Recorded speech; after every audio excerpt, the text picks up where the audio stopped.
अस्सलाम वालेकुम। Data entry काम जो सबसे ज़्यादा हम सुनते हैं कि डेटा एंट्री का काम एक्सेल पे करते हैं, लेकिन कैसे करते हैं हमें ये नहीं आइडिया होता। अगर आपको कहीं जॉब अपॉर्चुनिटी मिल जाए तो वहाँ पे जो डेटा एंट्री का काम है इसकी ज़रूरत पड़ती है। लेकिन हमें आइडिया नहीं होता कि डेटा एंट्री क्या होता है और हम ऑलमोस्ट जो चीज़ें क्लियर नहीं कर पाते और जो इंटरव्यूज़ होते हैं उनको आप क्लियर नहीं कर सकते, तो आप इंटरव्यू में फ़ेल होते हैं जिसकी वज़ह से आपको जॉब अपॉर्चुनिटीज़ नहीं मिलती। तो यहाँ पे हम एक्सेल डेटा एंट्री अगर आप प्रॉपर सीख जाते हैं तो किसी अच्छे इंस्टीट्यूट में as a data entry operator, senior data entry operator पे तौर पे आप काम कर सकते हैं। तो यहाँ पे आज की वीडियो में हम डिस्कस करेंगे प्रॉपर डेटा एंट्री आप किस तरह से कर सकते हैं, डेटा कहाँ से आपको मिलेगा और इसके अलावा डेटा एंट्री का फॉर्मेट कैसे होता है और इसको किस तरह से बनाया जाता है। तो चलिए वीडियो स्टार्ट करते हैं। यहाँ पे मेरे पास ऑलरेडी एक फॉर्मेट बना हुआ है जिसको मैं एक नया फॉर्मेट भी बनाएंगे और उसके ऊपर कुछ वर्किंग करेंगे। तो यहाँ पे हम एक नई शीट लेंगे जिसमें हम स्टार्ट करते हैं डेटा एंट्री। तो डेटा एंट्री स्टार्ट करने से पहले मैं आपको बताता चलूँ कि मोस्टली क्वेश्चंस होते हैं कि सर डेटा हमें कहाँ से मिलेगा जो डेटा एंट्री हमने स्टार्ट करनी है। तो डेटा एंट्री का मतलब यही होता है कि आपके पास जो फिजिकल फॉर्म में डेटा हो सकता है जिसको आपने सॉफ्ट फॉर्म में कन्वर्ट करना मीन्स के एंट्री के थ्रू उसको बनाना होता है, उसका फॉर्मेट बनाना होता है। ये आप पे डिपेंड करता है आप उसको कितना क्लियर बना सकते हैं। तो इसी चीज़ को हम डिस्कस करेंगे। जो डेटा होगा ना इसकी आप टेंशन ना लें, डेटा आपको इंस्टीट्यूट की तरफ से ही प्रोवाइड किया रहता है। आप मिसाल के तौर पे अगर आप किसी कॉलेज में काम करते हैं तो कॉलेज में जो डेटा होगा ना स्टूडेंट्स का वो आपको प्रोवाइड किया रहेगा एडमिशन टीम की तरफ से। तो उसके बाद या आप उसके ऊपर प्रॉपर काम करेंगे। तो यहाँ पे मैं स्टार्ट करने जा रहा हूँ। सबसे पहले हम यहाँ पे सीरियल नंबर लेंगे। बेसिकली आप इसको देखते जाएंगे तो आपको आइडिया होता रहेगा चीज़ें क्या होती हैं। तो यहाँ पे ये कॉलम्स होते हैं कुछ, इसके बाद कुछ रोज इसको कहते हैं। जो ये आसान अल्फाज में आपको बताऊं तो यहाँ पे देखें जो ए बी सी टाइप लिखा हुआ है ना, इसको अगर आप आगे की तरफ मूव करें तो इसको आप बोलते हैं ये रोज होती हैं। और यहाँ पे देखें जो ऊपर से नीचे की तरफ सेल्स जा रहे हैं इसका मतलब होता है ये कॉलम्स हैं। तो अभी स्टूडेंट डेटा एंट्री के लिए कितनी रोज और कितने कॉलम्स चाहिए होंगे ये हमें नहीं आइडिया।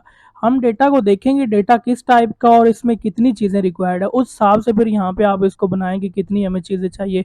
तो सिंपल यहाँ पे एक मैं स्टूडेंट का एक एडमिशन फॉर्म क्रिएट करता हूँ। आप कह लेंगे जो स्टूडेंट एडमिशन फॉर्म के ऊपर डेटा होता है उसकी डेटा एंट्री करना चाह रहा हूँ।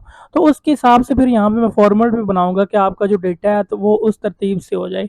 तो याद रखिएगा जब आप फॉर्मेट क्रिएट करते हैं ना तो आप सबसे पहले डेटा को देख ले अगर डेटा किस तरतीब से है। सबसे पहले सीरियल आ रहा है, फिर नेम आ रहा है, फिर फादर नेम है या फिर आईडी है या फिर रोल नंबर है, क्या चीज़ है।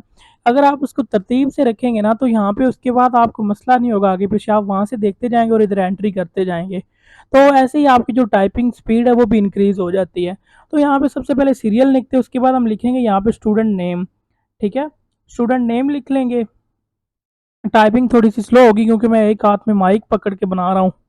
स्टूडेंट नेम लिख लें, उसके बाद यहाँ पे हम क्या करेंगे आगे फादर नेम लिख लेते हैं। ठीक है, फादर नेम कर लीजिएगा। या इसके अलावा अगर आप पहले रोल नंबर या कोई आईडी लिखना चाह रहे हैं तो आप पे डिपेंड करता है, लेकिन मेथड यही होता है इसको बनाने का।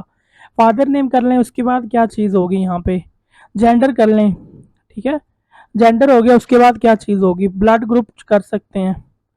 बड़े बड़े कॉलेजेस जो होते हैं वहाँ पे ब्लड ग्रुप बच्चों का ऐड किया जाता है ताकि कोई इमरजेंसी बन जाए तो फिर वो स्टूडेंट को बुलाया जाता है जिसका ब्लड मैच हो जाए। ठीक है, तो ये इसलिए हम चीज़ ऐड करते होते हैं साथ। अगर आपके पास नहीं है तो स्किप कर दें इसको। जेंडर लिख लेंगे, उसके बाद क्या लिखेंगे कॉन्टैक्ट नंबर लिख लीजिएगा। ठीक है, कॉन्टैक्ट नंबर लिख लेते हैं हम यहाँ पे। नंबर के आगे आप एन ओ लिख के डॉट लगा दें, उसका मतलब होता है नंबर। ठीक है, उसके बाद यहाँ पे मैं अगर इसको डबल क्लिक करूंगा ना ऊपर तो ये एडजस्ट कर लेगा इसको ऑटोमेटिकली। अब यहाँ पे अगर डबल क्लिक करूंगा तो ये ऑटो सेल में इसको एडजस्ट कर लेगा इस तरह से। ठीक है, कॉन्टैक्ट नंबर हो गया, उसके बाद क्या चीज़ हो सकती है प्रोग्राम हो सकता है, किस प्रोग्राम में स्टूडेंट एडमिशन लेना चाह रहा है। ठीक है, प्रोग्राम हो गया, उसके बाद क्या चीज़ हो सकती है जिस डेट को वो एडमिशन ले रहा है वो लिख लीजिए। अगर डेट ऑफ एडमिशन कर लेते हैं हम एग्जाम्पल के तौर पे, डेट ऑफ एडमिशन लिख लें। इसको शॉर्ट में लिखना चाह रहे हैं तो ADM लिख लें, तब भी बात की समझ आ जाएगी। डेट ऑफ एडमिशन लिख लीजिएगा। उसके बाद क्या लिखेंगे हम, कोई भी चीज़ ऐड कर लीजिएगा मतलब डेटा के अकॉर्डिंग। ठीक है, तो यहाँ पे कुछ चीज़ ऐड करते प्रोग्राम हमने ऑलरेडी ऐड कर लिया है। तो लास्ट पे क्या हम ऐड करना चाह रहे हैं, मार्क्स ऐड करना चाह रहे हैं तो वो भी कर लीजिएगा। यहाँ पे हम मार्क्स लिख लेते हैं यानी जो प्रीवियस क्लास के मार्क्स हैं। उसके बाद क्या चीज़ है एड्रेस हो सकता है। अच्छा, ये आप तरतीबें जो इसकी तरतीब है ना ये आगे पीछे हो सकती है, कंफ्यूज नहीं होना। अच्छा, यहाँ पे थोड़ा सा गौर करिएगा, हमारी जो यहाँ पे लेंथ है ना वो यहाँ तक आ रही है। ठीक है, यानी ए से हम स्टार्ट हो रहे हैं और यहाँ पे हम जे तक जा रहे हैं, तो हमारी जो लेंथ है वो यहाँ तक आ रही है। इट मीन्स कि हम जो ऊपर जो हेडिंग्स वगैरह इसको सेट कर सकते हैं, बाद में भी कर सकते हैं, पहले भी कर सकते हैं। और यहाँ पे जो एड्रेस है ना ये थोड़ा सा बड़ा होता है, तो हम ऊपर जैसे ही कर्सर को लेके जाएंगे ना माउस को, तो ये एक आगे पीछे मूव करने का सिंबल आपको बताएगा। तो मैं इसको जो लेफ्ट बटन है माउस से इसको प्रेस करके आगे की तरफ ड्रैग करूंगा तो ये सेल बड़ा हो जाएगा, क्योंकि मुझे पता है जो एड्रेस होता है ये थोड़ा सा बड़ा होता है। तो उसके बाद क्या करूंगा, यहाँ पे मैं ऊपर वाले सारे सेल्स को सिलेक्ट करता हूँ यहाँ तक जे तक, और उसके बाद यहाँ पे इसको मर्ज कर लेता हूँ। उसके बाद आप इसको नीचे भी फिल डाउन कर दें तो ये दोनों मर्ज हो जाएंगे। अभी हम यहाँ पे ऊपर इंस्टीट्यूट का नाम लिखेंगे, जैसे हम यहाँ पे किस ग्रुप ऑफ कॉलेजेस लिख लेते हैं, या जो आप जिस इंस्टीट्यूट में काम कर रहे हैं उसका लिख लीजिएगा, किस ग्रुप ऑफ कॉलेजेस हम लिख लेते हैं, ठीक है, एग्जाम्पल के तौर पे। और यहाँ पे हम नीचे लिख लें स्टूडेंट, उसके बाद यहाँ पे एडमिशन डिटेल लिख लीजिएगा, या कोई और हेडिंग देना चाह रहे हैं एडमिशन डिटेल लिख लें, या फिर स्टूडेंट एंट्री डिटेल लिख सकते हैं। तो यहाँ पे स्टूडेंट एडमिशन डिटेल एक दफ़ा मैं लिख देता हूँ, ठीक है। उसके बाद हमने इसको थोड़ा सेट करना है, तो यहाँ पे इसको आप क्लिक करें और यहाँ पे जो साइज़ इंक्रीज का ऑप्शन होता है इसके ऊपर आप डबल क्लिक करते जाइएगा 2-3 दफ़ा, तो यहाँ पे जो साइज़ एडजस्ट हो जाएगा, आपको आइडिया होगा कहाँ तक हमें चाहिए, ठीक है। और उसके बाद इसको मैं कलर देता हूँ येलो, उसके बाद इसका बैकग्राउंड ब्लैक कर देता हूँ, ठीक है। उसके बाद थोड़ा सा इसको बड़ा करके यहाँ पे इसको बोल्ड करने के बाद इसका जो बैकग्राउंड है ना वो कुछ रेड टाइप रख लेते हैं, रेड भी अच्छा लगता है। और जो कलर है वो आप चेंज कर लीजिएगा, कलर वाइट भी अच्छा लगेगा यहाँ पे, और बाकी आप अपनी मर्जी पे मालिक हैं, आप देख लीजिएगा जो आपको सही लगे वो आप ऐड कर सकते हैं। तो अभी यहाँ पे एग्जांपल के तौर पे मेरी इतनी जो चीज़ें हैं वो क्लियर हो गई हैं। अभी मुझे इसको ऐड करना है एक बॉर्डर में। बॉर्डर बेसिकली हम क्यों यूज़ करते हैं, क्योंकि हमें पता है जब हमने कोई चीज़ बनानी है उसको बॉर्डर में नहीं करेंगे तो उसकी वाइट पेज के टाइप पे वो आपको प्रिंट में शो करवा देगी। तो प्रिंट शो करवाने के लिए या फिर पीडीएफ में सेव करना हो तो हमें ज़रूरत पड़ती है बॉर्डर लगाने की। तो बॉर्डर नहीं लगाएंगे तो आपका जो पेज है वो वाइट ही रहेगा, तो इसलिए हम क्या करते हैं बॉर्डर लगाते होते हैं। यहाँ पे ये जो आपको ऑलरेडी यहाँ पे बॉर्डर्स दिखाई दे रहे हैं ये प्रॉपर बॉर्डर नहीं, ये टेम्परेरी तौर पे होते हैं, सिर्फ यूज़र की अंडरस्टैंडिंग के लिए। तो यहाँ पे इसको सिलेक्ट करता हूँ। अब ज़रूरी नहीं कि आप जितने इसको सिलेक्ट करें, जितने मर्जी कर लीजिएगा, बाद में आप इसको इंक्रीज़ भी कर सकते हैं। लाइक अगर आप 20 स्टूडेंट्स का डेटा ऐड कर रहे हैं तो इसको 20 भी कर सकते हैं और बाद में इसको इंक्रीज़ भी कर सकते हैं, वो भी बताता हूँ कैसे। तो यहाँ पे मैं सीरियल नंबर ऐड करता हूँ, आपको पता होगा यहाँ पे इसको आप ऑटो ऐड कर सकते हैं, लेकिन अभी मैं ऐड नहीं कर रहा, हम दूसरे फॉर्म का यूज़ करेंगे, इसको सिर्फ फॉर्मेटिंग करेंगे। तो यहाँ पे इसको क्लिक करके आप थिक बॉर्डर कर लीजिएगा, इसको आप क्या करेंगे इसको भी थिक बॉर्डर कर लें, ठीक है। और यहाँ पे इसको मैं सेलेक्ट करता हूँ और इसको थोड़ा सा ना पीछे की तरफ कर देते हैं, क्योंकि सीरियल नंबर इतना ज़्यादा बड़ा नहीं होता, छोटा सा होता है। आप इसको भी पकड़िएगा और यहाँ पे हम क्या करेंगे इसको भी कुछ स्पेसिफिक अच्छा सा कलर दे देते हैं, ताकि इसकी जो लुक है ना वो थोड़ी सी आउटस्टैंडिंग हो जाए, ठीक है। ये चीज़ भी होगी, उसके बाद आप इसको बोल्ड कर दीजिएगा इस तरह से, ठीक है। उसके बाद हमने क्या करना है, थोड़ी सी इसकी मज़ीद फॉर्मेटिंग करनी है। तो यहाँ पे मैं क्या करता हूँ, इसको अगर सेलेक्ट कर लूँ ना मैं ऐसे, यहाँ पे इसको एक शॉर्टकट मेथड भी आपको बताता हूँ, बल्कि हम वही अप्लाई करते हैं, ठीक है। अभी यहाँ पे सबसे पहले ना हम कुछ भी नहीं लिखते, इसको डिलीट करते हैं और यहाँ पे क्या करना है, आप इसको एक को सिलेक्ट करके ना इसको आप थिक बॉर्डर कर दें, ठीक है। उसके बाद आपने यहाँ पे इसको पकड़ना है और आगे की तरफ ड्रैग कर देना है, ये हो गया। उसके बाद यहाँ से पकड़ना है इसको, और जैसे ये प्लस बने आपने माउस का लेफ्ट बटन प्रेस करके इसको नीचे की तरफ ड्रैग कर देना एंड तक। तो यहाँ पे जैसे ही आप छोड़ेंगे इस तरह से आपका एक खूबसूरत सा बॉर्डर बन जाएगा ब्लैक टाइप, ठीक है। इसी तरह हम इसको भी कर लेते हैं। अगर आप क्या पहले कर लें तो फिर ज़्यादा बेहतर है, फिर क्या होगा कि आप एट अ टाइम इसको ड्रैग करके कर लेंगे। अगर आप कुछ लिख लेंगे तो फिर आपके लिए ये फॉर्मेटिंग करना थोड़ा सा मुश्किल होता है। तो ये माइंड में रखिएगा, अपने हिसाब से इसको टैकल कर सकते हैं हम।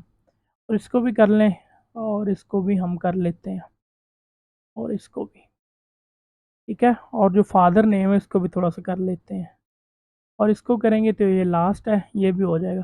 अच्छा अभी यहाँ पे देखिए कुछ ऐसे होंगे सेल्स जिसको हमें थोड़ा सा बड़ा करने की ज़रूरत है और कुछ ऐसे होंगे जिनको थोड़ा सा छोटा करने की ज़रूरत है।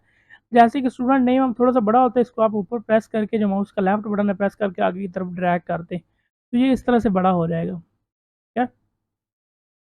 और ब्लड ग्रुप इतना ही रहने दें, कॉन्टैक्ट नंबर यहाँ तक का ऑलमोस्ट आ रहा है, नहीं थोड़ा सा बड़ा कर दीजिएगा इसको, तो ये उस तरह से हो जाएगा। अभी देखिए हमारा एक जो फॉर्मेट है खूबसूरत सा फॉर्मेट बिल्कुल एक रेडी हो चुका है, जिसके ऊपर आप एंट्री स्टार्ट कर सकते हैं। तो मैं यहाँ पे एक दफ़ा पिछले जो स्टार्ट में मैंने बनाया था उसी में आता हूँ, जो कि यहाँ पे बना हुआ है। इसका बेनिफिट हमें ये होगा कि इसमें ऑलरेडी डेटा पड़ा है जिसका आप यूज़ कर सकते हैं इसको बाकी चीज़ों को समझने के लिए। अब ज़ाहिर है वहाँ पे मैं डेटा ऐड करूँगा तो टाइम लगेगा, इसलिए यहाँ पे सेम टू सेम मेरे पास फॉर्मेट पड़ा है, जिसमें क्या है कि यहाँ पे डेटा ऐड किया हुआ है, अब यहाँ पे हम काम कर सकते हैं। तो यहाँ पे आप समझ लें कि इतना आपका काम हो गया, आपने डेटा एंट्री कंप्लीट कर ली है। तो अब इसमें आप ना चाहते हैं, आपको कुछ कंडीशंस दी गई हैं, जैसे कि आपको प्रिंसिपल की तरफ से ये इन्फॉर्मेशन मिलती है। यहाँ पे मुझे ऐसे स्टूडेंट्स का डेटा शो करवा दें जो सिर्फ़ आईसीएस फिज़िक्स के हैं। तो हम यहाँ पे एक-एक नहीं ढूँढेंगे, बल्कि आप क्या करेंगे, सबसे पहले आप ऊपर वाली जो हेडिंग है इनको सेलेक्ट कर लीजिएगा। उसके बाद कंट्रोल शिफ्ट एल भी प्रेस कर सकते हैं या फिर सॉर्ट एंड फ़िल्टर में जाके इसके ऊपर क्लिक करिएगा। तो यहाँ पे ऊपर एक बटन टाइप कुछ ऐड हो जाएगा, इसका मतलब होता है फ़िल्ट्रेशन, डेटा फ़िल्ट्रेशन। तो अभी यहाँ पे मुझे क्या करना है, प्रोग्राम वाइज़ इनका डेटा सेपरेट करना है या फिर कह लें चेक करना है। तो प्रिंसिपल ने आपसे कहा कि मुझे ना आईसीएस फिज़िक्स के स्टूडेंट दिखाएँ, तो आप क्या करेंगे, इनको बॉर्डर करेंगे, उसके बाद यहाँ पे जो बटन्स ऐड हो जाएँगे, तो यहाँ पे आपके पास जो प्रोग्राम्स हैं वो सारे शो हो जाएँगे। यहाँ पे एफएससी मेडिकल के स्टूडेंट्स हैं या फिर आईसीएस फिज़िक्स के। तो कंडीशन आईसीएस फिज़िक्स की है, इसको टिक रहने दें, बाकी को आप डिससेलेक्ट करके ओके कर दें। तो यहाँ पे अभी आपके पास जितने भी स्टूडेंट्स आए हैं ना, ये सारे आईसीएस फिज़िक्स के हैं। इसी तरह यहाँ पे अगर इसको क्लियर करना है, यहाँ पे फिर आएँ इधर और यहाँ पे इसको आप क्लियर कर दें।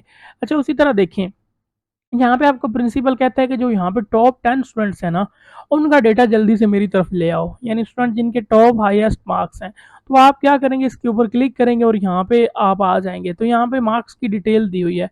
हमने क्या करना है, नंबर फ़िल्टर में जाना और यहाँ पे टॉप 10 के ऊपर क्लिक करके ओके कर देंगे। तो यहाँ पे देख लें, जो टॉप 10 स्टूडेंट्स होंगे ना, उनका डेटा शो हो जाएगा इस तरह से। ठीक है, हो गया। बड़ा ईज़ी था, यहाँ पे आपने इसको देख लिया, उसके बाद आप फिर जाएँगे और यहाँ पे इसको आप क्लियर कर दें। क्लियर करना लाज़मी है।